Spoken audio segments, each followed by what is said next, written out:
Sobrang lakas ng hangin. Ililipad ako. Ililipad na ako ng hangin.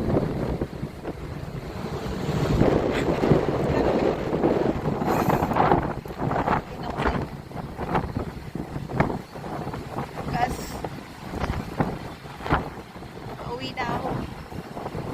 Lakas ng hangin. Sobra.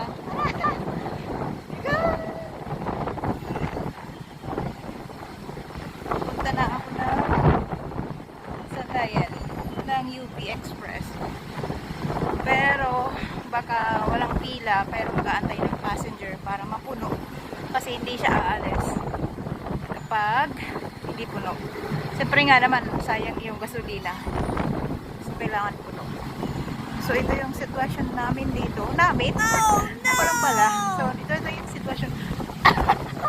Tapos nakatres ako, lumilipad yung sombrero at yung dress ko. Parang tinutulak ako ng hangin.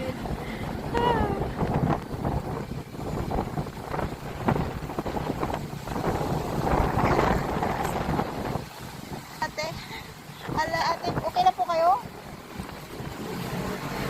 Wala si ate yung payat pa naman niya. Parang ililipad ng hangin. Ito na yung UV. Napunta na ako ng UV.